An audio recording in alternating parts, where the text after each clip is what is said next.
Amém. Glória a Deus. Ainda de pé, gente, vamos neste momento abrir a palavra de Deus em Provérbios 24, verso 3.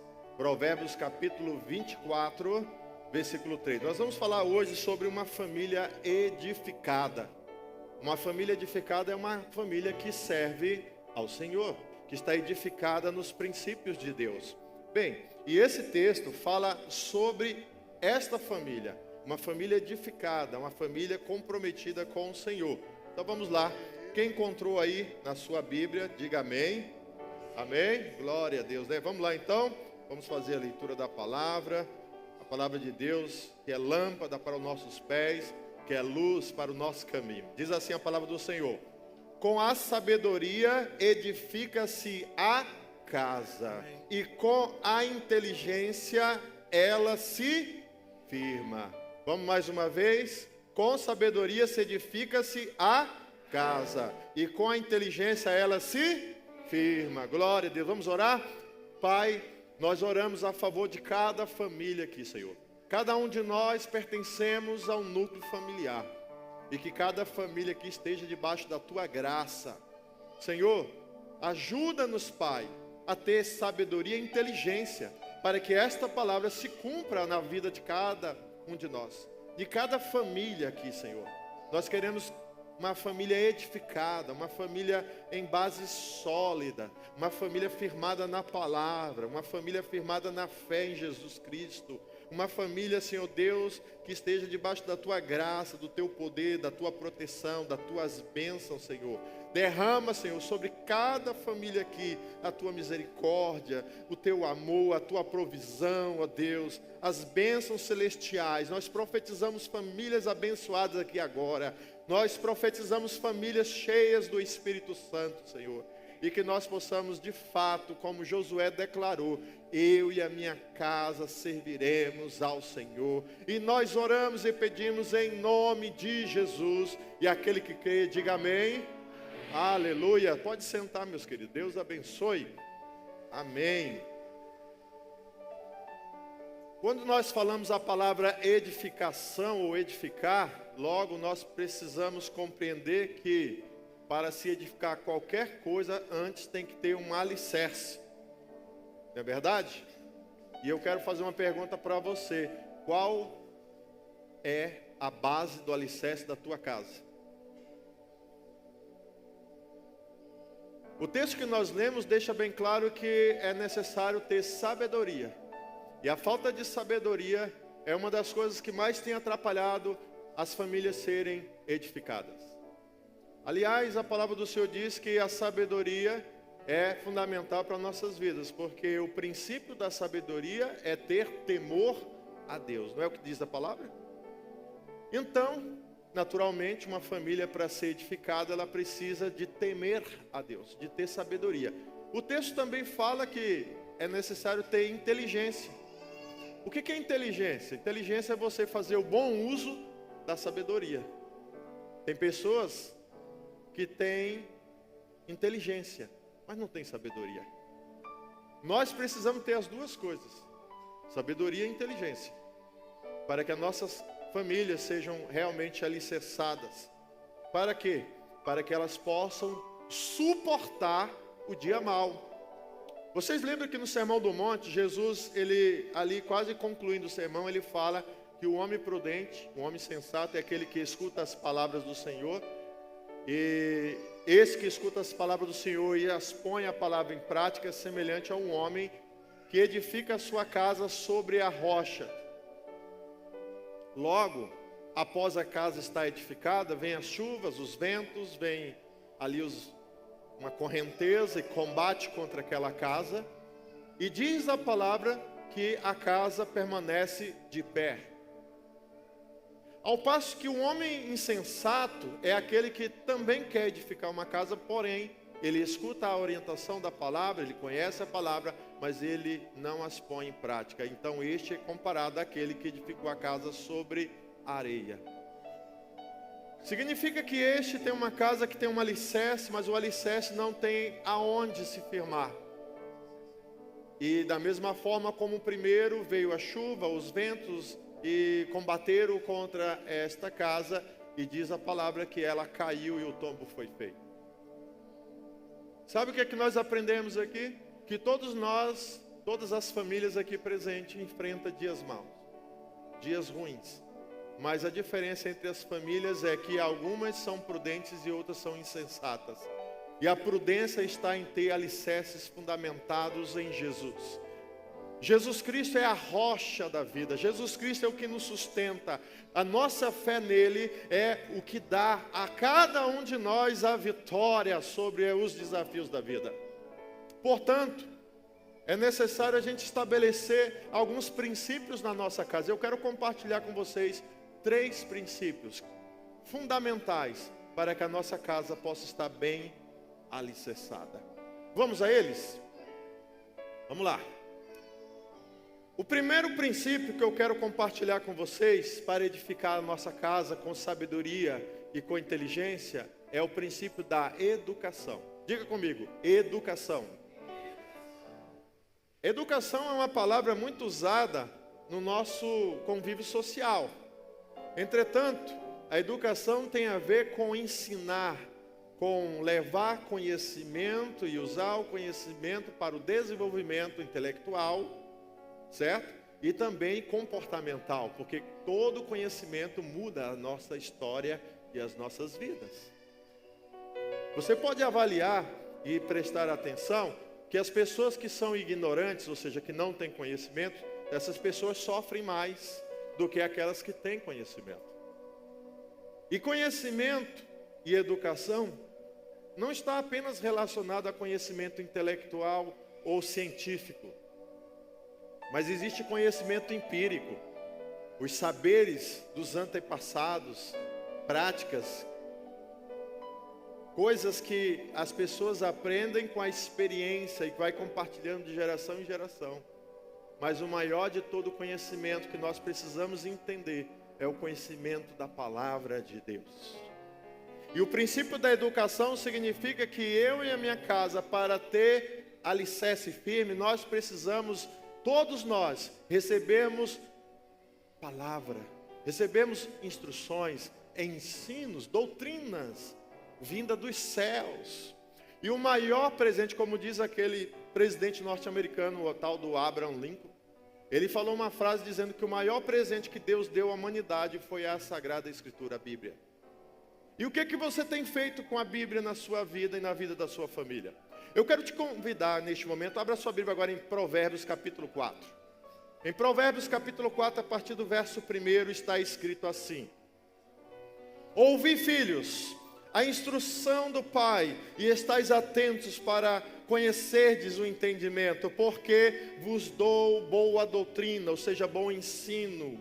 Não deixeis o meu ensino. Então, olha o que o Senhor está nos dizendo. Ele está liberando, Ele está compartilhando. Ele disse, eu lhes dou bom ensino, boa doutrina. E Ele depois diz, e após vocês receberem, não abandone o meu ensino ou a minha doutrina.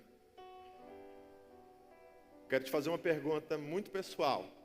Você tem colocado em prática todos os ensinos de Deus que você já ouviu até hoje? Ou você tem negligenciado aquilo que Deus já ensinou através da palavra? Pense bem. No versículo 3, continuando o texto, diz assim: quando eu era filho em companhia dos meus pais ou do meu pai, terno e único diante de minha mãe, ou seja, quando eu estava no meu núcleo familiar como filho, quando eu estava na casa do meu pai, na casa da minha mãe, verso 4, então ele me ensinava e me dizia, retenha ao teu coração as minhas palavras e guarda os meus mandamentos. E a última palavra do versículo é o quê? Vive. O que significa isso? Significa o seguinte, o pai e a mãe está dizendo aos filhos, olha, vocês querem ser bem-sucedidos, vocês querem ter vida, vocês querem viver, então tudo aquilo que nós estamos compartilhando com vocês, e especialmente aquilo que recebemos dos nossos pais, e sobretudo aquilo que foi revelado pela palavra de Deus, todos os princípios, todos os valores, guarda no teu coração, retenha, não abra mão de nada, para que você possa ter vida, e vive. Sabe qual é o maior problema que as famílias têm enfrentado nos dias de hoje? É abandonar o conhecimento de Deus, os valores de Deus, a palavra de Deus. Irmãos, vai chegar um momento nas nossas vidas em que todos nós vamos ter um encontro com Deus. Um encontro literal, diante do trono. E Ele vai realmente perguntar para nós o que nós fizemos das oportunidades e do conhecimento que Ele liberou sobre as nossas vidas. Qual o valor que você e eu estamos dando à palavra de Deus? E ao longo da nossa convivência com os nossos pais, e no momento, e vocês que estão aqui como pai e mãe, e que estão responsáveis para educar os seus filhos, e para conduzir e administrar aquilo que nós chamamos de família, nós precisamos estabelecer valores. E eu quero te perguntar, quais são os seus valores? Quais são os seus valores? Aliás, valores é algo que nós não podemos abrir mão. Não se negocia valores. Não se negocia valores. Princípios e valores não se negocia. Você já estabeleceu os valores da sua casa, da sua família? O que você tem ensinado a teu filho como os principais valores que você carrega? Existem valores como, por exemplo, a verdade. Existem valores fundamentais na vida de qualquer família, como, por exemplo, a lealdade. Valores como compromisso, responsabilidade, dedicação, amor. Valores fundamentais, respeito. Nós precisamos estabelecer valores dentro das nossas casas. E muitas famílias já abandonaram há muito tempo os valores que Deus nos ensinou através da sua palavra. O texto deixa claro que nós precisamos guardar e reter a educação que nós estamos recebendo. Vocês prestaram atenção que na sociedade hoje em dia, muitos pais têm terceirizado a educação dos seus filhos? As escolas estão cheias de crianças mal criadas. Crianças que desafiam a autoridade dos educadores. E todo mundo está se acostumando com isso e achando que isso é natural. Aqui nós temos professores, educadores, sim ou não? Quem é educador aqui, professor, que está nas salas de aula? Levanta a mão só para me ter uma noção de quantos. Rapaz, tem poucos, ó. Comparado à quantidade de pessoas, tem poucos. E sabe por que isso está acontecendo? Porque hoje em dia, ao escolher uma profissão, se leva em consideração os desafios que é entrar em uma sala de aula, ensinar, se dedicar ao longo da sua história para compartilhar conhecimento. E só está em sala de aula mesmo quem realmente tem paixão por aquilo que faz, porque é um desafio que está tirando a coragem de muitas pessoas de entrar por essa profissão, de encarar essa profissão, porque é um desafio. Por quê? Porque professor não está sendo mais respeitado, professores não estão sendo mais amados, professores não estão sendo mais inspiração para as crianças. Eu me lembro, meus amados, que na minha geração, quando eu era aluno, professores e professoras minhas, ou meus, eles eram inspiração para a minha vida.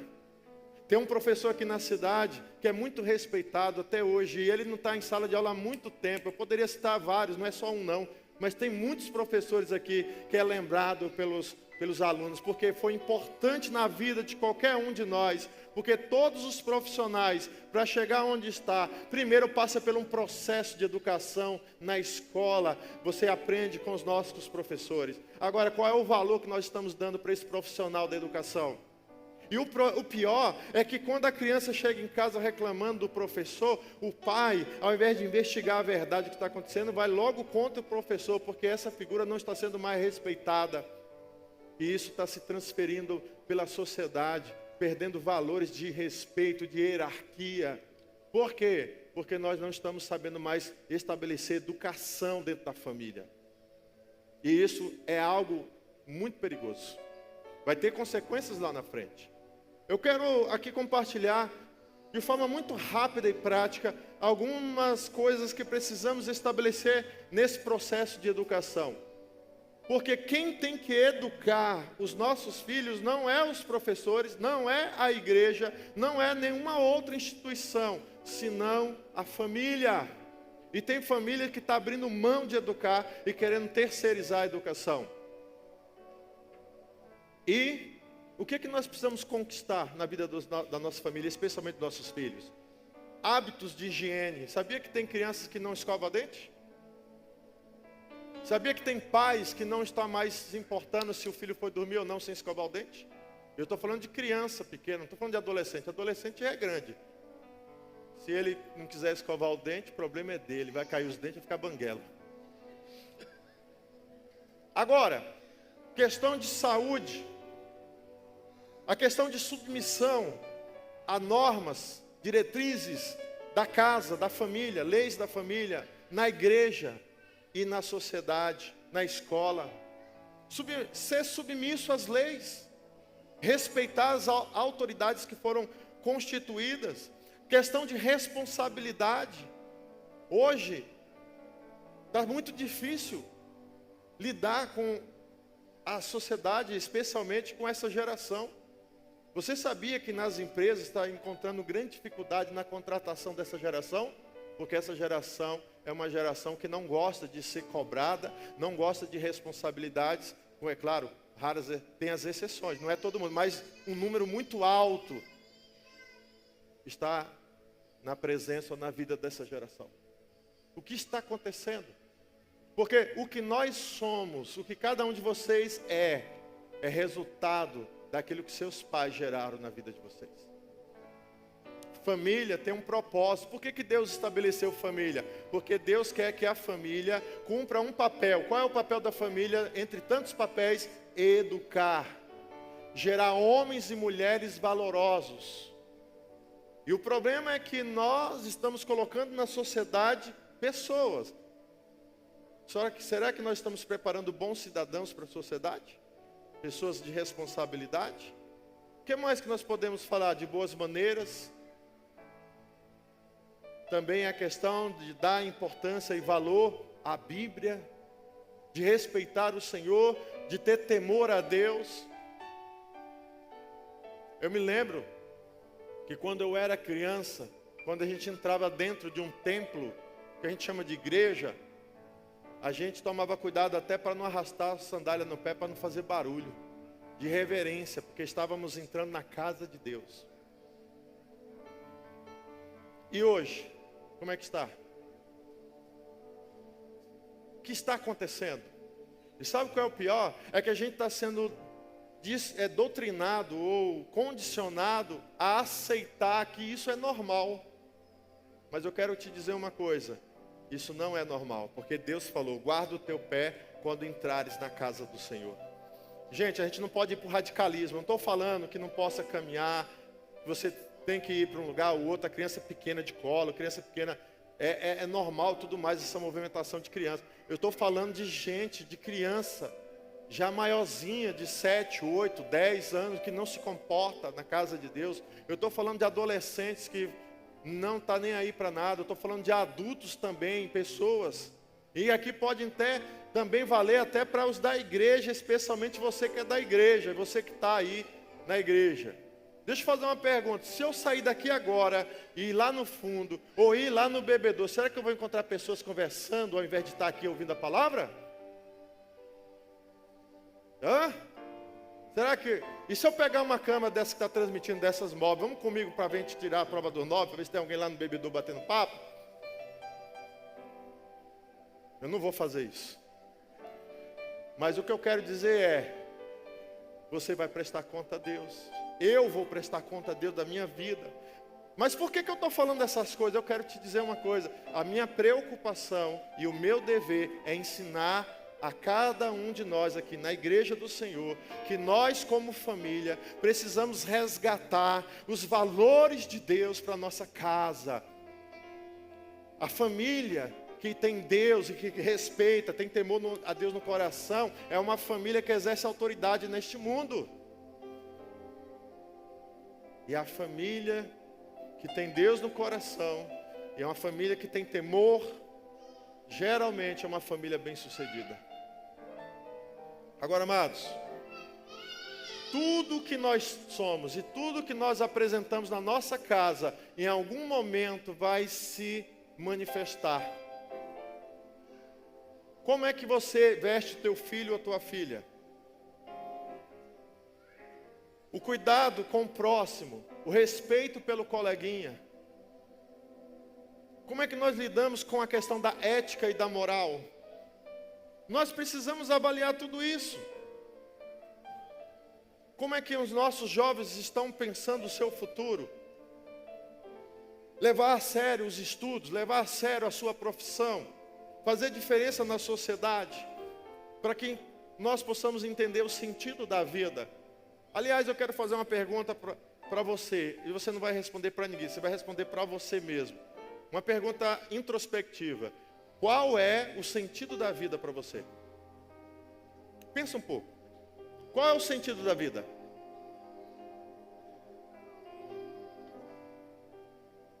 Se eu perguntar para você qual é o sentido aqui na nossa cidade, tinha bastante pé de manga. Vocês lembram daquelas mangueiras que a gente, na época da manga, a gente tinha muito manga. Qual é o sentido de um pé de manga, de uma mangueira?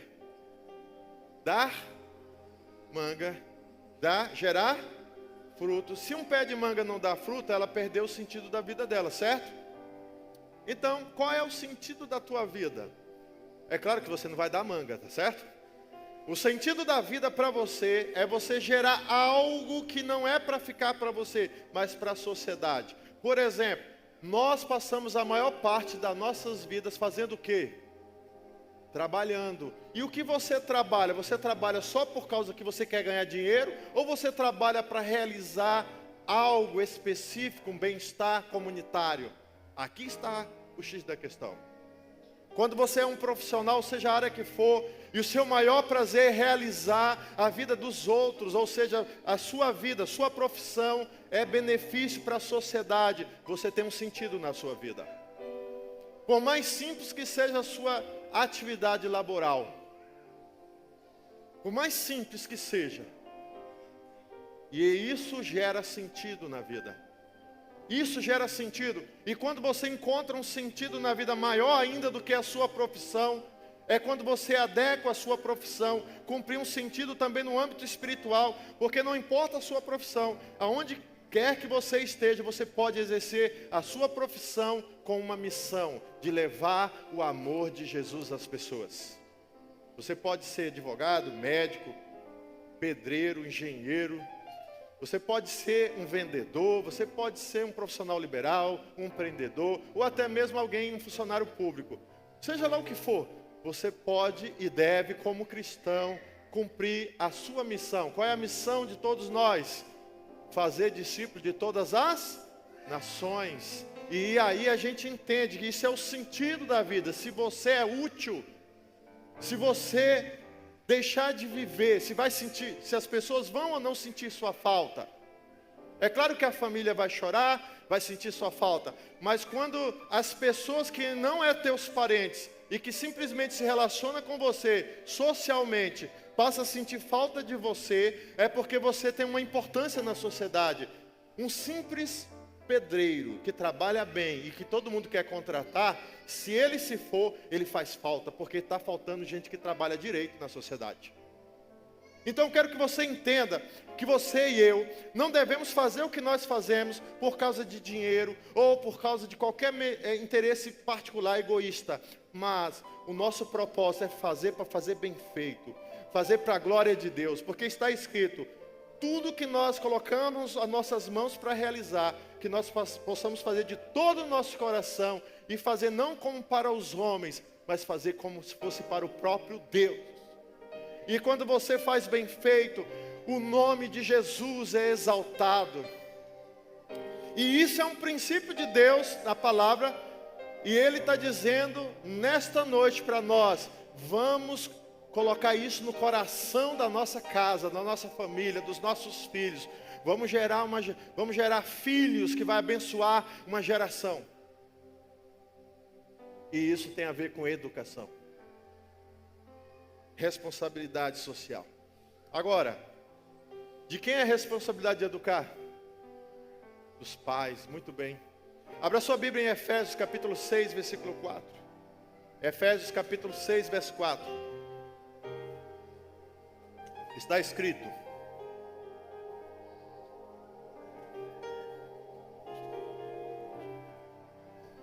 Encontraram?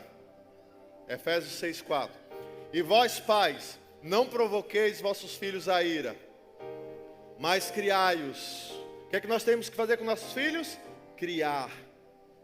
Como? Na disciplina. E o que mais? Na admoestação do Senhor. Então aqui, amados, é um versículo pequeno, mas o que significa disciplina e admoestação?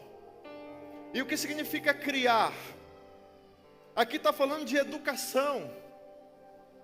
A primeira coisa que o texto está falando na parte A é que, como papel de pai e mãe, nós precisamos tomar cuidado. Qual é o cuidado? Não provocar a ira dos filhos. E como que nós provocamos a ira dos nossos filhos? Quando nós não damos exemplo, quando nós ensinamos e não vivemos, quando nós cobramos e não fazemos. A melhor maneira de educar é primeiramente sendo exemplo. Você quer que seu filho fale a verdade? Então não minta. Você quer que seu filho seja honesto? Então também seja honesto. Você quer que seu filho leia a Bíblia? Então leia a Bíblia. Você quer que seu filho seja alguém amoroso? Então demonstre amor para com a sua esposa. Você quer que seu filho seja alguém que respeite as autoridades? Então respeite. Mas muitas famílias não têm sabedoria. E o texto-chave fala que a gente edifica a nossa casa com sabedoria e com inteligência. Quer ver uma coisa? Eu vou dar um exemplo de falta de sabedoria.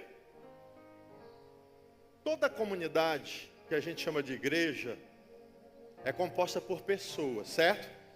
E nós somos falhos. Vocês concordam comigo? Existe igreja perfeita? Se tiver, vocês me avisam que eu vou lá. E se eu for, vou estragar a igreja. Agora preste atenção.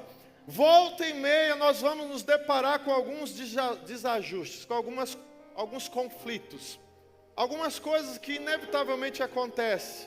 Agora nós precisamos ter sabedoria e colocar a palavra de Deus para resolver, à luz da Bíblia, os conflitos pessoais. Mas o que muitas pessoas fazem? Almoço de domingo, está sentado o pai, a mãe e os filhos. Você viu o irmão Francisco? Rapaz, o irmão Francisco, você viu? Ele fez isso. Você começa a falar do que ele fez, né? Rapaz, você viu a irmã Doquinha? Você viu a roupa que ela estava? A irmã Doquinha estava com a roupa muito curta, hein?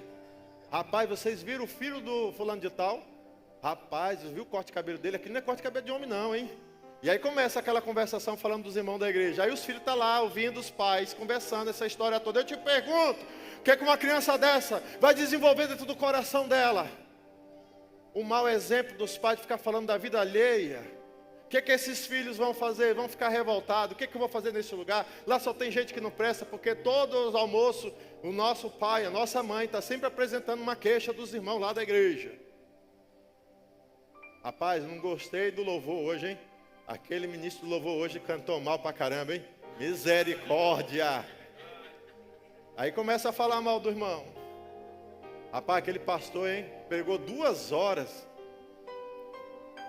E aí vai. Gente, eu te pergunto, o que que isso vai fazer na vida dos nossos filhos?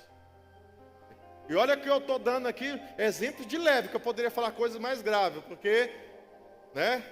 Existem essas coisas. Mas, irmãos, isso não é a vontade de Deus. Isso é pecado. E nós precisamos dar bom exemplo aos nossos filhos. Está escrito, não provoque a ira dos seus filhos, mas criai-o na doutrina, no ensino, na palavra e na admoestação do Senhor. Nós precisamos entender que a educação envolve estabelecer limites. E sabe o que é um dos maiores problemas de hoje em dia? Que não há limites. Eu quero falar uma coisa rapidinho aqui, sobre celular. Eu estava conversando ontem com uma irmã, eu gostaria até de aproveitar e dar o testemunho que eu vi dela. É uma família que já tem 3 filhos, uma escadinha assim, ó. E o pai começou a passar uma temporada com o filho, e ele começou a permitir que o filho tivesse acesso a telas. Criança pequena, de 2 anos. E essa criança, tendo acesso a telas por muito tempo, por um período que não tinha, e aí ela passou a apresentar comportamentos. Que comportamentos? Agressividade, revolta, rebelião, rebeldia, melhor dizendo. E aí o que aconteceu? Eles começaram a falar, mas o que está acontecendo? E a mãe falou, é tela.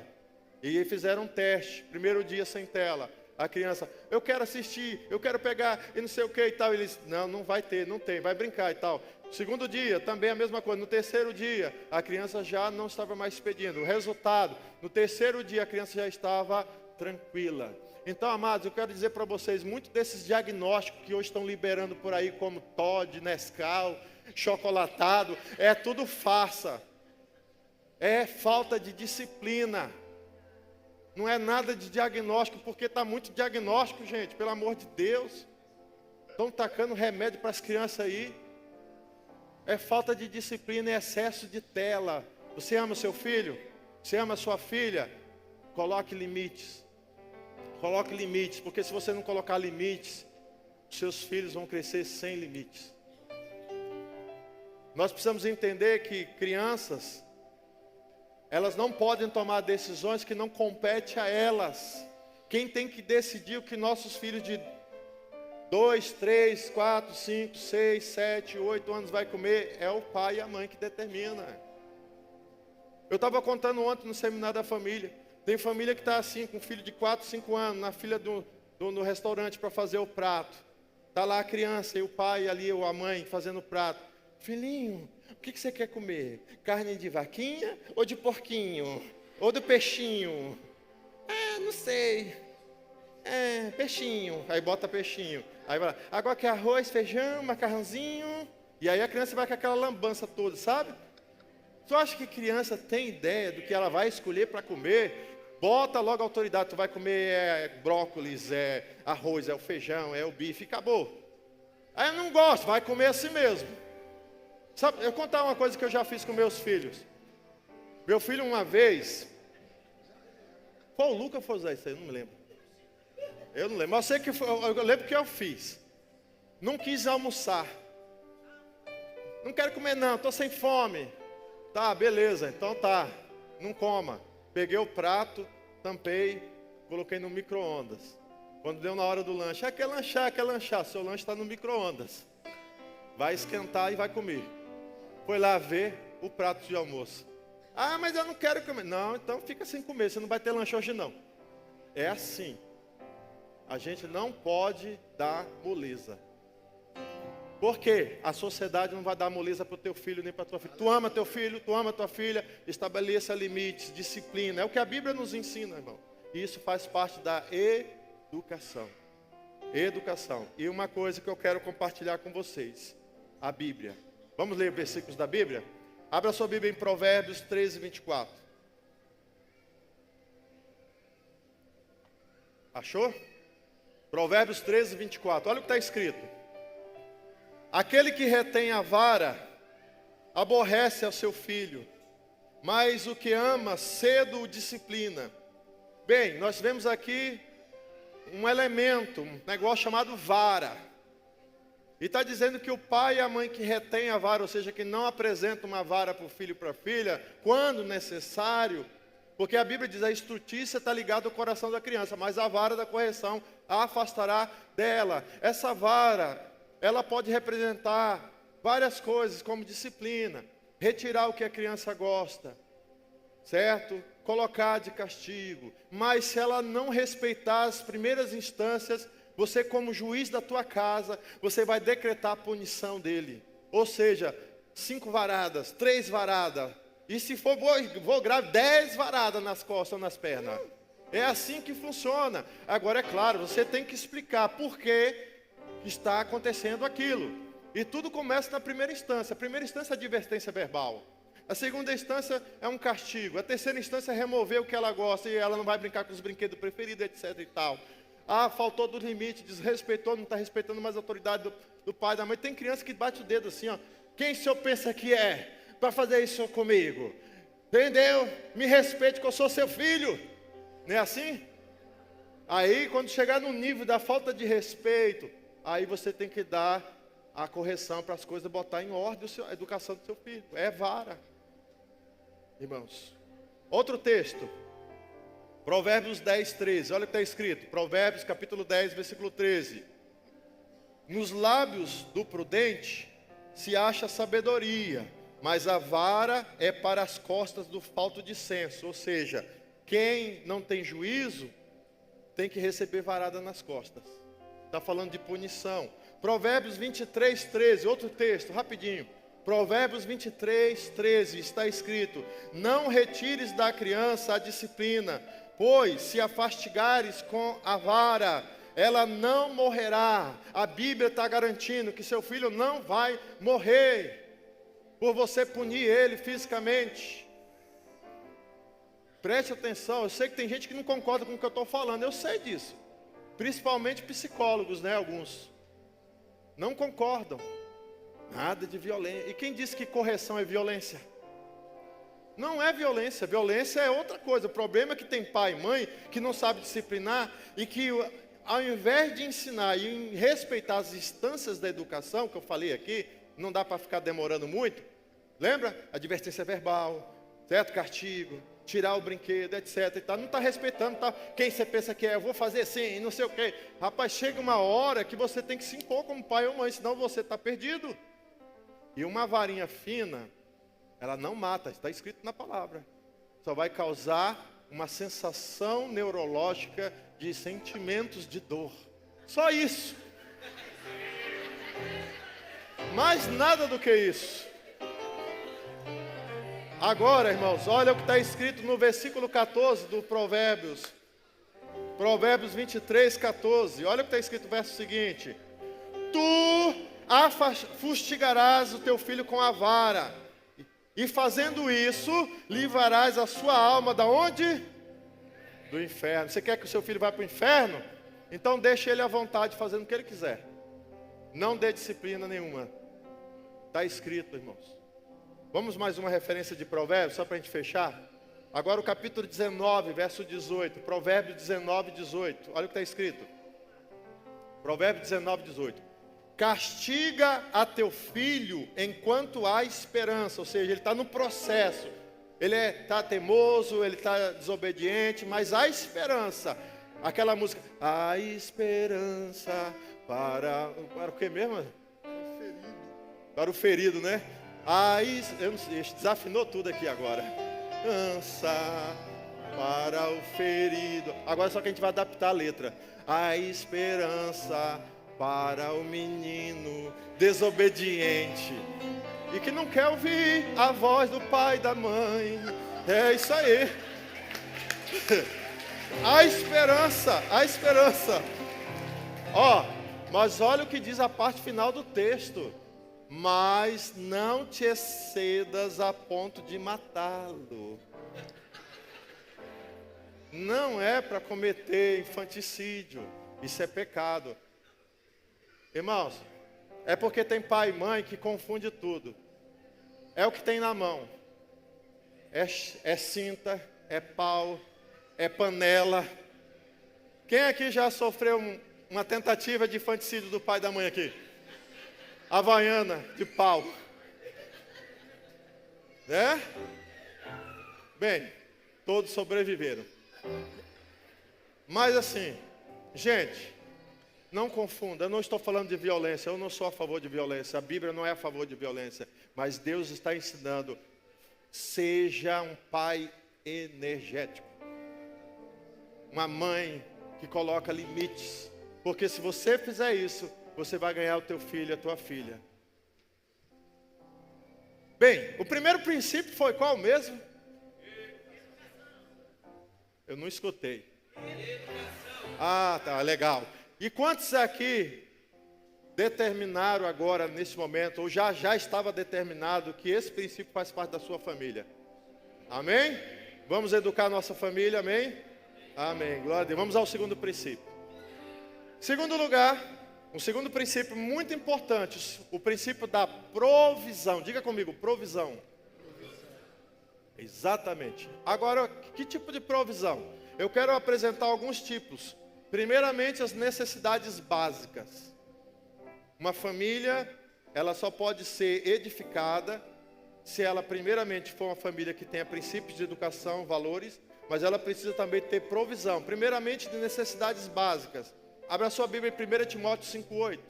Está escrito na palavra de Deus: que nós precisamos ter responsabilidade para prover a nossa casa. Está escrito: ora, se alguém não tem cuidado dos seus, e especialmente dos da sua própria casa, você é um miserável.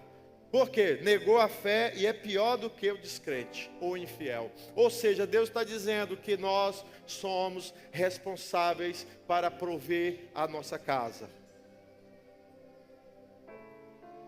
Se eu não me engano, ontem eu li um versículo, não está no meu esboço, acho que é Provérbios 27, 27.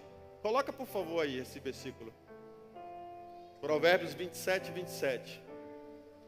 Muito bem, vocês podem ler para mim esse versículo? Vamos lá, todo mundo junto? Vamos lá.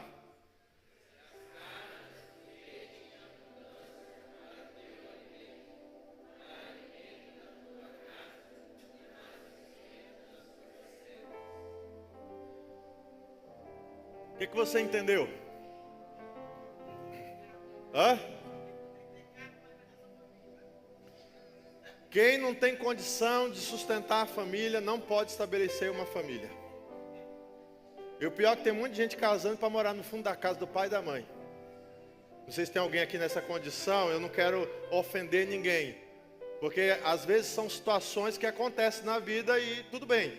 Mas eu estou falando aquela pessoa que não tem um emprego, que não tem condições, mas quer porque quer casar. Mas como é que vai casar? Tem que ter provisão. Mas além das necessidades básicas, o que mais nós precisamos entender que a família precisa prover? As necessidades emocionais. Abra sua Bíblia agora em 1 Pedro, capítulo 3, versículo 7. E agora é uma palavra especial aos homens. Por que os homens? Porque os homens, o lado emocional do homem é mais resiliente. O homem é razão, a mulher é emoção. E o problema é que muitas vezes os homens se esquecem que a mulher é um vaso frágil.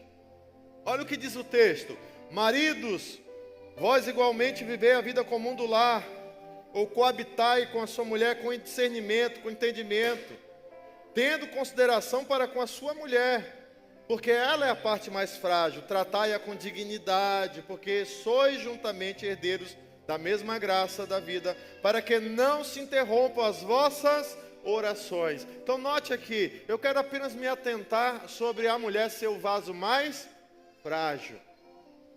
Será que nós nos preocupamos com o lado emocional? Tem muitos homens que não gostam de escutar as esposas falarem. Mas todo homem, quando casa, nas letrinhas miúdas do contrato do casamento, está escrito: você tem que escutar 30 mil palavras por dia, todos os dias. E ainda fazer um sorriso e falar: sim, tudo bem. Ok. E elas reclamam: mas você não fala nada. Não, mas tudo bem, eu estou concordando. Não é assim, né? A gente tem que entender que as mulheres precisam se comunicar com os homens, com os maridos. Nós precisamos prover essa necessidade. A gente brinca um pouco, mas é verdade isso aqui.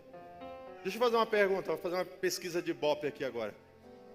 Quantas mulheres casadas aqui gostariam que os maridos dessem mais atenção para você? Levante a mão, por favor. Tá vendo aí?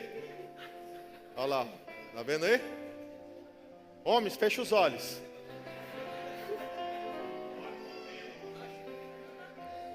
Muito bem.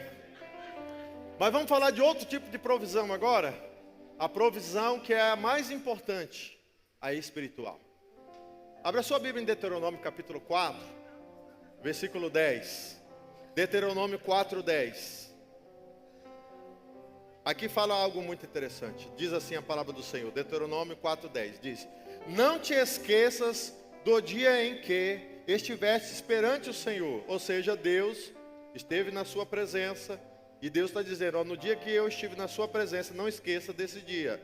Do dia que o teu Deus, em Horebe, quando o Senhor teu Deus falou, dizendo: reúne este povo e fazei eles ouvir as minhas palavras, a fim de que, primeiramente, aprendam. Então, por que nós temos que ouvir a palavra de Deus? Para aprender. E aí, continuando o texto: e temer-me, ou seja, não apenas eu devo aprender a palavra de Deus, mas eu preciso temer a Ele. Todos os dias que na terra você e eu vivermos, e após aprender a palavra e temer o Deus da palavra, diz no final, ensinarás aos teus filhos. Ensinará aos teus filhos. Eu vou agora abrir um parênteses aqui para falar um pouco umas coisas que talvez alguns não vão gostar de ouvir, mas eu vou falar. Páscoa. Eu não tenho nada contra o chocolate. Mas, como cristão, eu gostaria que você refletisse. Qual é o legado que você está ensinando para o teu filho sobre ovo de Páscoa? Porque a sociedade quer colocar na cabeça das crianças que Páscoa é sinônimo de ovo de chocolate. Mas a Páscoa é o momento mais especial na vida de todos nós. Por quê? Porque a Páscoa é a celebração da ressurreição do nosso Senhor. A Páscoa é a morte e ressurreição de Jesus para nós. A Páscoa, Jesus é o nosso Cordeiro Pascual. E nós precisamos ensinar aos nossos filhos que a Páscoa não é chocolate. Preste atenção nisso, é interessante. Olha só, e a sociedade é tão desligada que você, um preço, por exemplo, 1 quilo de chocolate, da marca melhor que você puder encontrar, custa X. Um ovo de chocolate que tem 1/4 do peso de 1 quilo, ou seja, 250 gramas, custa muitas vezes mais caro que 1 quilo de chocolate, só porque está em formato de ovo, com uma embalagem bonitinha e com um brindezinho legal escrito Feliz Páscoa. E você paga valor X de 1 quilo, você só consome 250 gramas. Porque eu quero te perguntar, você come a embalagem? E por que a gente paga, alguns pagam, tão caro, só porque está no formato de ovo? Gente, parece uma brincadeira, mas é uma coisa para você pensar. E o problema é que muitas vezes, alguns não se dão trabalho de falar pelo menos uma coisa. Filho, filha, isso aqui não tem nada a ver com a Páscoa, é só um ovinho de chocolate. Meu filho, coelho não bota ovo, tá bom? É mamífero. Entendeu? Explica. Explica. Agora, irmãos, sejam sinceros comigo. Se a gente todo ano entregar ovos de chocolate para os nossos filhos na Páscoa, o que você vai achar que teu filho vai absorver ao longo de 5, 10 anos? O que vocês acham? Você sabia que as memórias que nós implantamos nos nossos filhos são fundamentais? Quer ver outra coisa? Natal. Tem famílias que por tradição de Natal faz o seguinte: o filho está lá dormindo, ele coloca lá a árvore e compra os presentes. E nessa árvore está lá o Papai Noel, está lá os duendes, está lá os trenó, está lá sei lá mais o que, enfim, as figuras natalinas lá do Natal secular. E aí o seu filho vai sempre associar que no Natal não é o nascimento de Jesus que importa. É o quê? É o meu presente. A gente brinca com isso, mas isso é sério. Porque você é adulto, você já sabe discernir. Mas por que você pega a tradição deste mundo e coloca na vida do teu filho? E o que a Bíblia fala sobre isso? O que diz lá em Romanos capítulo 12, verso 2? Abre aí no telão para vocês verem. Está escrito: não vos conformeis com este mundo, ou século. Não vos conformeis com este mundo, mas transformai-vos pela renovação da vossa mente. Para quê? Para que experimenteis qual seja a boa, perfeita e agradável vontade de... Tá, então você quer viver a boa, agradável e perfeita vontade de Deus? E o que você acha? É boa, perfeita e agradável de Deus que você compre ovos de chocolate e que você festeje o Natal tendo como objetivo presentes? Irmãos, eu não estou falando que é errado você comprar o presente de Natal para o seu filho ou sua filha. Eu só quero dizer para você, pelo amor de Deus, ensina o que é Natal e ensina o que é Páscoa. Não deixa o mundo ensinar no teu lugar, porque você muitas vezes está negligenciando o seu papel de educador. E você não está provendo a espiritualidade dos teus filhos, porque nós somos responsáveis para pregar o Evangelho para os nossos filhos. Se você achar que teu filho, pelo fato dele crescer dentro de uma igreja, você então teve seu filho num lar evangélico, aí ele cresceu desde pequenininho, ele vai para a escola bíblica, ele canta com as crianças, ele participa da salinha da escola bíblica, etc. e você acha que isso é suficiente para ele ser salvo, você está enganado. E aí, muitas vezes, quando chega na adolescência, essas meninas vão para o mundão e elas não absorveram nada de Deus. Por quê? Porque quem tem que ensinar é o pai e a mãe, e os pequenos detalhes faz toda a diferença. Então fique ligado, você e eu temos responsabilidade. O texto que nós acabamos de ler, em Deuteronômio capítulo 4, versículo 10 no final. Primeiramente, você tem que aprender a palavra, é o que diz. E depois de aprender a palavra lá em Deuteronômio 4:10, nós precisamos temer a Deus, ou seja, respeitar a palavra, obedecer a palavra e, por fim, ensinar aos nossos filhos. Terceiro princípio. O primeiro foi sobre o quê? E o segundo, Vamos ao terceiro? O terceiro é simples. O terceiro princípio que nós precisamos estabelecer na nossa família. Primeiro, educação. Segundo, a provisão. Terceiro, o amor. É a principal virtude cristã. Uma família bem estruturada, uma família edificada tem que ter amor. Vamos à Bíblia? Primeira coisa, o amor a Deus. Mateus 22, 36. Abra sua Bíblia e você vê. Mateus capítulo 22, verso 36. Está escrito: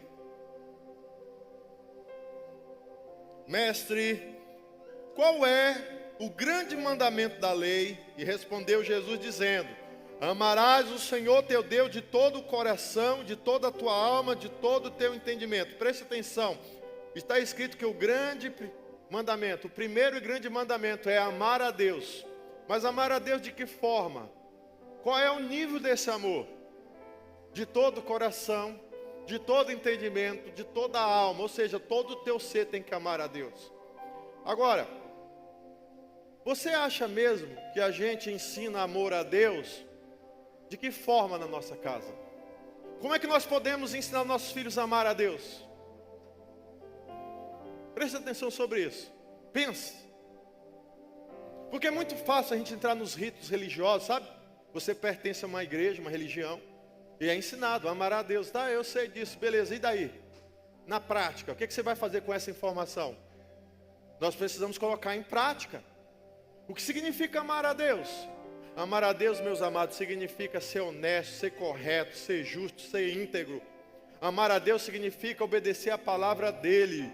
Amar a Deus significa quando você é provado, você vai dizer não à tentação. Amar a Deus é você renunciar os prazeres da carne. Por quê? Não porque não é bom? Não, porque você ama a Deus e a vontade dEle é a santidade. Amar a Deus, irmãos, é sacrifício. Amar a Deus é dizer não àquilo que nós muitas vezes queremos fazer. Amar a Deus é renunciar este mundo. Amar a Deus é dizer não para o pecado. Amar a Deus é dizer não às propostas indecentes. Amar a Deus é se posicionar no mundo espiritual e dizer para Satanás e para todo o inferno que você está com Deus. Não é porque você quer receber um milagre, ou porque você quer prosperar, ou porque qualquer outra razão que muitas pessoas buscam a Deus. Não, amar a Deus é porque eu quero estar com Ele, eu quero a presença dEle, eu quero um abraço dEle, eu quero estar onde Ele está, eu quero fazer o que Ele quer que eu faça, eu quero realmente estar na companhia, na presença do Criador do Universo. É o meu desejo, é a minha maior vontade. Isso é amar a Deus. Agora, quando você troca coisas insignificantes, ao invés de escolher estar com Deus, será que você ama Deus? Vou te fazer um exemplo aqui, né? Para você lembrar de algumas coisas. Quantos aqui, não precisa levantar a mão não, só. Quantos aqui já teve um período de namoro, onde muitas vezes você queria todos os dias ver a sua namorada ou seu namorado, e que muitas vezes se andava bastante, ou você fazia um esforço maior só para estar perto dele ou dela? Hã? Só a Sheila? Deixa eu contar uma coisa que ela fazia na época que a gente namorava. Ela morava no setor 2, eu morava no 3. Ela saía debaixo do sol de bicicleta, só para ir me ver lá, para almoçar muitas vezes lá com a minha família no domingo. Ela ia de bicicleta, aquele sol quente. Agora, será que ela faria isso hoje? Não sei. Não, né? Agora vamos fazer a mesma coisa, usar o exemplo dela. Quantas pessoas não vêm na igreja por causa de que tem que fazer algum sacrifício? Tipo, tem que vir de bicicleta, está chovendo, o sol está quente demais. Tem alguma coisa que me chama muita atenção hoje, certo? Então eu vou trocar. Depois eu vou para a igreja. Eu fui convidado para uma festa, eu fui convidado para estar com um piquenique com meus amigos, eu fui convidado para isso, aquilo, outro. Gente, não tem nada errado de você, certo? Em vez em quando ter o seu momento de lazer. Eu não estou dizendo que é errado, eu estou falando que tem pessoas que não estabelecem Deus como prioridade. Qualquer coisa que vem, ele abre mão de estar com Deus para ir fazer coisas que não vai muitas vezes nem sequer edificar a vida dele. Aí a gente pergunta, onde está o amor de Deus a isso?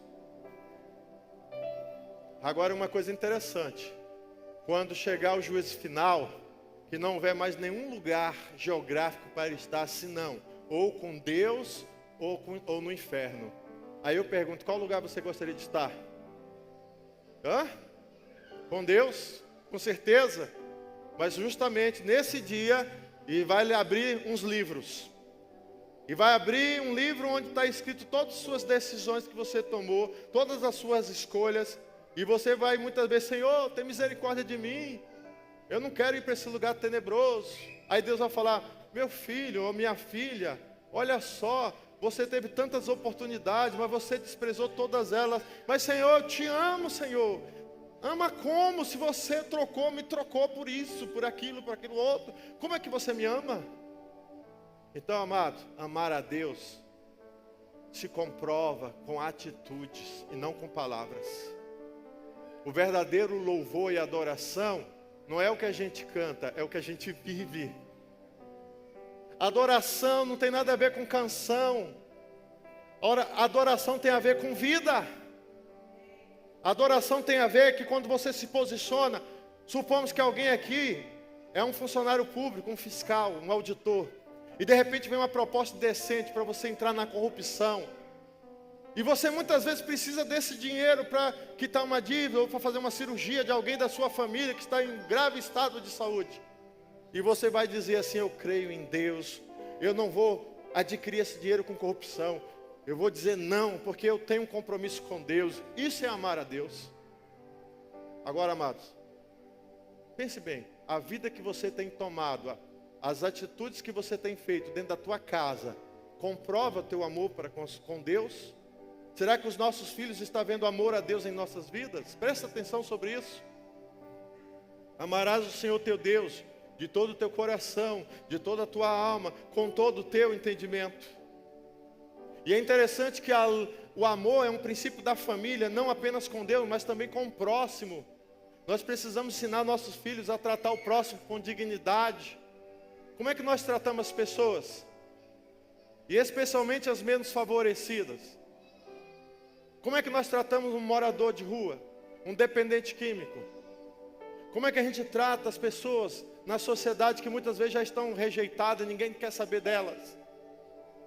Nós precisamos entender que Deus disse, amarás o teu próximo como a ti mesmo. Isso é o amor, e nossos filhos estão aprendendo conosco. Mas vamos falar também do amor conjugal?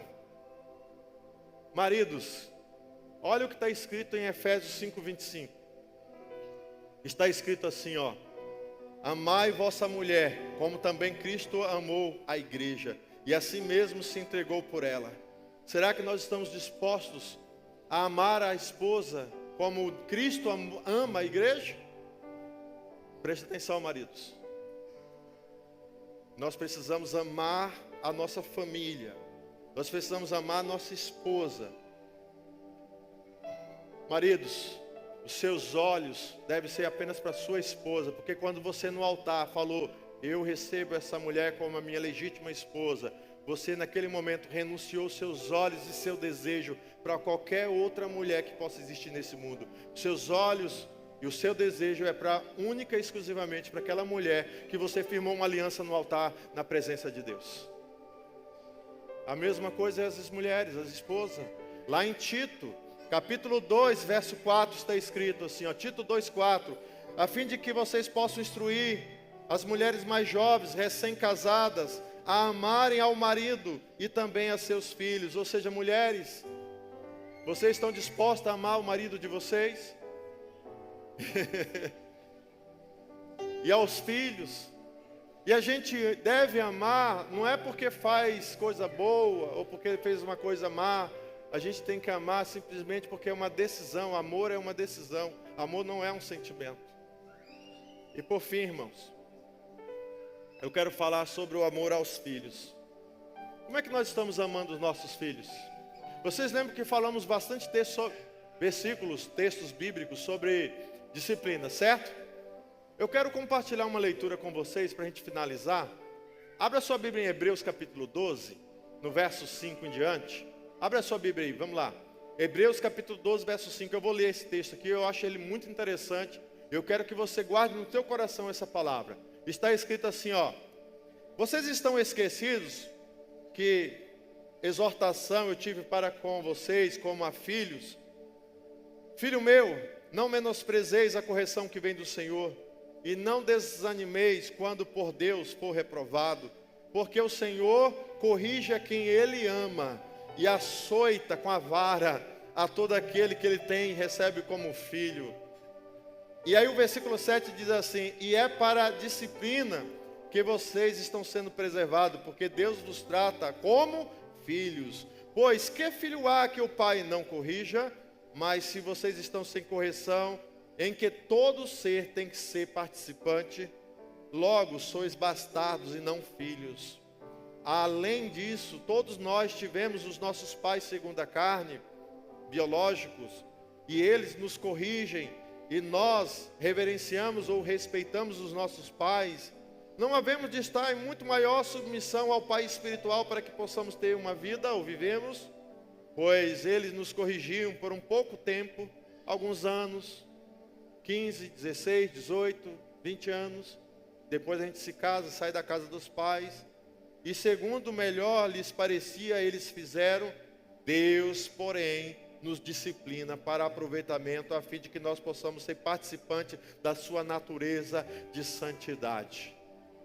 Verso 11, toda disciplina com efeito, no momento que é executada, ela não tem nenhum prazer, e não há nada que a gente acha legal, não parece ser motivo de alegria, pelo contrário, é de tristeza, mas passado o tempo depois, entretanto, produz fruto pacífico, dos quais aqueles que foram exercitados pela disciplina, chegaram a algo, o quê? Fruto de justiça. Então, amado, eu quero que você entenda, que também nós precisamos entender que todos nós somos filhos de Deus em Jesus Cristo, e que nós precisamos nos colocar como filho e estar debaixo da disciplina. E o princípio é, da mesma forma que Deus te ama, ame seu filho. Da mesma forma que Deus está dizendo, eu te açoito, eu te corrijo porque eu te amo, faça a mesma coisa com teu filho e com tua filha. Não retires a disciplina, porque Deus falou uma coisa bem interessante aqui. Toda disciplina, quando ela é feita, não traz alegria nenhuma. Não traz alegria, é tristeza. Mas tem uma frase que a gente vê, principalmente nas gerações, na minha geração, na geração dos meus pais, ou antes dele, e eu tenho certeza que vocês já ouviram isso. Qual é a frase, qual é o comentário que nós ouvimos dos nossos pais? Bem, meu pai e minha mãe foram duros comigo, mas dou graças a Deus, porque se não fosse isso, talvez hoje eu estaria perdido. Vocês já ouviram esse comentário, sim ou não? E sabe o que significa? Isso é bíblico. No momento que acontece, ninguém gosta, reclama, renuncia muitas vezes. Você não é meu pai, você não é minha mãe, como é que eu vou te amar desse jeito? Porque você está me punindo. As crianças falam isso, eu não te amo mais. Alguma mãe já ouviu isso do filho? Já? Pois eu quero te falar uma coisa, guarda o que eu vou te dizer. Você não tem que ficar reivindicando amor do seu filho, mas reivindique o respeito. Ele tem que te respeitar. Não fica preocupado não, que ele vai te amar, é tua boca para fora. É engano. Pode até ser que ele fala parecendo que é verdade, mas não é. Porque quando eles crescer, a mentalidade vai mudar, eles vão entender. Obrigado papai, obrigado mamãe, porque você me corrigiu. Agora, se você não tivesse corrigido, ele tivesse virado uma pessoa perdida nesse mundo, Aí é você que iria se culpar. Por que eu não corrigi meu filho? Por que eu deixei ele à toa? Por que eu deixei fazer tudo que ele quisesse? Por que eu dei tudo que ele pediu? Tudo que ele pediu, eu sempre dei, sempre dei. Você pode ter condições financeiras, você pode ter recursos, mas não dê tudo que seus filhos peçam para você. Só dê o que eles necessitam. E tem um negócio também muito doido que acontece, é o seguinte. Alguns de nós, teve uma infância miserável de luta, de sacrifício, passamos privações e necessidades pelas circunstâncias da vida da família da qual nós viemos. E aí Deus abençoou, você conseguiu evoluir, conseguiu um emprego bom, conseguiu crescer financeiramente. Aí agora vem a mentalidade: bem, eu não quero que meus filhos passem pelo que eu passei. E aí você comete o maior engano da sua vida. Dá tudo que eles pedem, dá todo o conforto, dá iPhone de 10 mil reais para uma criança adolescente. Toma aqui, meu. Eu quero um iPhone 15, 16, não sei o que. Toma aqui, meu. O que é que um adolescente quer com um iPhone de 10 mil reais? É até perigoso ser sequestrado por causa de um celular. Dá um Nokiazinho mesmo. Tá bom demais, é só para o WhatsApp, tá bom. Não dá muito bom não, senão ele vai ficar lá direto, porque não trava. Dá o que trava, aquele desiste. E aí vai fazer outra coisa. Não é verdade? Gente, a gente brinca, mas é sério. As nossas famílias estão sendo rodeadas. A Bíblia diz: o diabo, o vosso adversário, anda ao vosso derredor, rugindo como leão, buscando a quem ele possa devorar. E eles têm devorado. Ele tem alcançado. Tem casais que estão desfazendo casamento, estão deixando de se amar. Tem casais que estão deixando de cumprir os votos nupciais. Não importa a sua idade, mulheres e homens, pelo amor de Deus, vocês casaram, viva a vida com o mundo lá, com entendimento. Vocês estão entendendo o que eu estou falando ou eu tenho que falar claro aqui? Faz quanto tempo que você não dá um beijo na sua boca da sua esposa? De língua. Faz quanto tempo? Pois isso, deixa eu te falar uma coisa, isso é comprovado. Quando o casal deixa de se beijar de língua, certo? A estatística diz que a possibilidade de haver uma separação é grande. Começa com a perca do interesse, do beijo. Nós temos que desejar a nossa esposa. A esposa tem que se apaixonar pelo marido. Ou seja, se ela não está mais interessada, conquiste ela de novo. Você não conquistou uma vez? Conquista a segunda vez também, a terceira, a quarta, conquista todos os dias. Quem já assistiu aquele filme como se fosse a primeira vez? A mulher que esquecia tudo que acontecia no dia anterior. E o cara tinha que conquistar ela todos os dias, todos os dias, todos os dias. Quem já assistiu esse filme? Aí, ó, vocês são de assistir. Faça igual com a sua esposa. Ela não esqueceu não, mas você vai fazer. Ela vai se lembrar sim das coisas que você fez que ela não gostou. Mas reconquiste. Também por outro lado, mulheres, pelo amor de Deus, vocês precisam se cuidar mais. Entendeu? As mulheres precisam ter a vida íntima mais ativa. Porque chega uma certa idade, as mulheres param de fornecer ao marido aquilo que ele estava esperando dela. Mas a família, irmãos, tem que estar feita entre o casal, bem alicerçado, bem unido. E quando um homem e uma mulher se ama e se respeita e leva a sério a aliança do casamento, esse casamento é blindado. O diabo não entra. E o que eu estou falando tem base bíblica. Não é nem a minha mensagem, eu estou falando isso que está vindo. Lá em 1 Coríntios 7, verso 5 diz: não priveis um ao outro, senão por consentimento mútuo, para se dedicar à oração. E volte logo novamente, para que Satanás não vos tente, por causa da incontinência. Amados, e os nossos filhos, a nossa família, vamos gerar tempo de qualidade, momentos marcantes. Porque eu vou falar uma coisa muito séria para vocês. Tem gente que fica trabalhando igual louco para juntar dinheiro, para dar conforto, isso e aquilo, beleza. Mas a partir do momento que você está tão empenhado somente a isto, ao ponto de que as outras coisas você está negligenciando, você está perdendo a sua família. Você está perdendo os seus filhos. Porque o teu filho não quer presentes. O teu filho quer a tua presença. e nós precisamos cuidar, porque a família precisa ser uma família com princípios de educação, de provisão e de amor. Para encerrar, eu quero encerrar onde eu comecei. E eu quero convidar neste momento, famílias, se porventura você está longe dos seus filhos e seus filhos estão aqui, adolescente, eu gostaria de convidar vocês neste momento, coloque-se em pé e fica perto a esposa e os filhos que estiverem aqui no auditório. É porque as crianças não estão conosco, né? Mas se estiver aqui, fica junto. Ajunta as famílias, vamos colocar de pé. Aqueles que estão solteiros, não tem problema não, tá? Aqueles que estiverem sozinhos, solteiros, uma família que está perto aí, adote alguém. Adote esse que está aí, sozinho, um solteiro, adote. Eu quero te convidar, família, é o seguinte. Segura a mão da tua família aí, ó. A família, segura a mão. Junta a família aí, vai lá.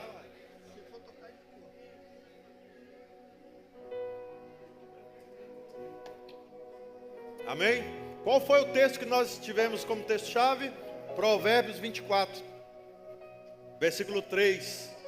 Provérbios 24, 3 diz assim: com a sabedoria edifica-se a casa, e com a inteligência ela se firma. Aí eu venho fazer uma pergunta aqui: quantos aqui se comprometem em firmar a sua casa na presença de Deus? Quantos aqui se comprometem em edificar a sua casa, uma família edificada na rocha que é Jesus Cristo? Então neste momento nós vamos apresentar a nossa família na presença de Deus, amém?